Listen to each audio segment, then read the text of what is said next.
to do investigation over complex crimes, like bribery and money laundering, and when it involved so many powerful people. Second, the use of pretrial detentions only in cases in which there was strong evidence of the crimes or which detentions would prevent new crimes from being committed. I know that there has been concerns about the use of pretrial detentions in the Lava Jato cases. I know also that pretrial detention should, of course, be the exception and not the rule in any judicial system. However, in Brazil, a judge can order a pretrial detention if the defendant presents a danger to other individuals or to society, or if there is a risk that the defendant will flee or obstruct justice. There are similar laws in the United States. The U.S. Criminal Code allows a judge to deny bail if the defendant is potentially dangerous or a flight risk. And the U.S. Supreme Court in the United States versus Salerno affirmed that this statute was constitutional. In the Lava Jato case, trial detention were ordered only when evidence against the defendant was particularly strong, when there was a risk that the defendant would flee or obstruct justice, or to prevent the defendant from committing new crimes while awaiting trial. It's important to understand that the crimes of Petrobras cases were committed in a professional and serial manner in a context of systemic corruption. For example, one of the companies involved in this criminal network devoted a specific department solely to pay bribes, which was in operation for several years, and it involved bribes paid for hundreds of Brazilian officials and even for foreign authorities. The operation, this department worked even during the investigations, even after its beginning on March 2014. The operation ceased only when the company top executives were served with pretrial detention orders. So, of course, given the presumption of innocence, pretrial detention should be exceptional. But the extraordinary nature of systemic corruption demands strong and urgent medicine by criminal justice to break this vicious circle. Third, the use of plea agreements to disrupt complicity and secrecy between criminals and to advance investigations. Crimes like corruption are committed in secret, and usually only the criminals themselves are witness to their wrongdoing. Therefore, it is sometimes necessary to make a deal with a criminal to get evidence to build a case on more central players. As United States Federal Appellate Judge Stephen Trott has stated, sometimes such deals are necessary because without them, and now I'm quoting, the big fish go free and all you get are the minnows. So it makes sense to offer a plea agreement to a criminal responsible for a money laundering scheme in order to get evidence against bribe takers or bribe givers who are responsible for the national environment of systemic corruption.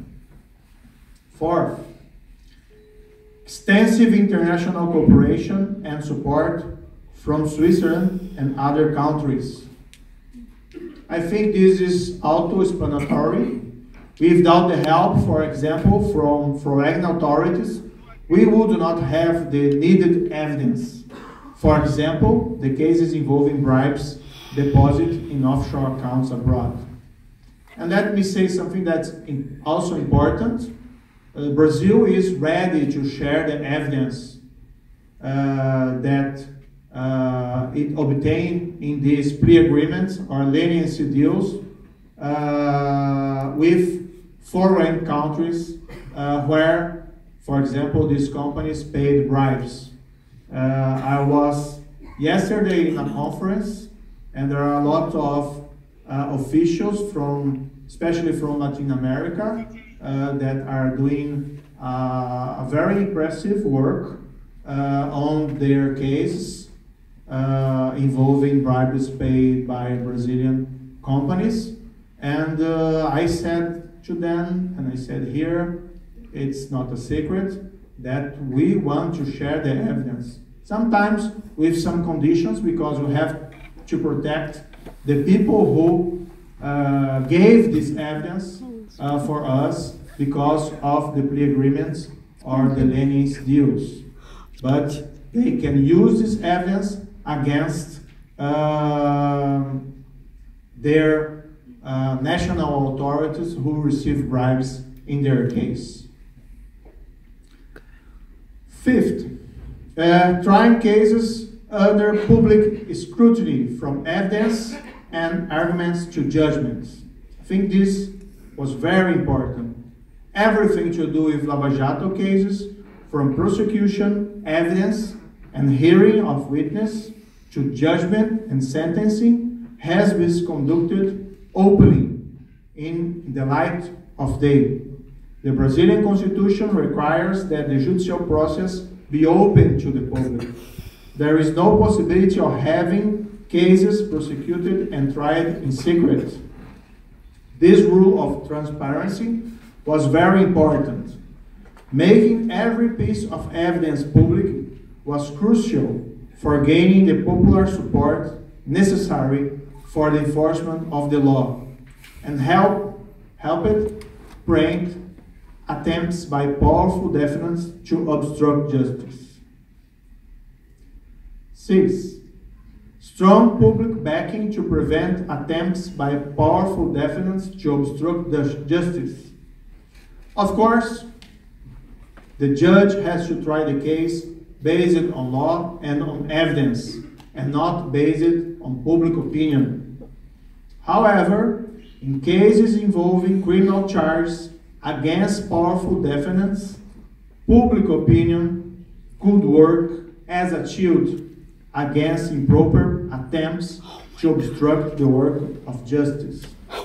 It would be great if the judge could stay only in his desk, doing his job, applying the law, but when you have this level of crime and these powerful defendants, you need allies.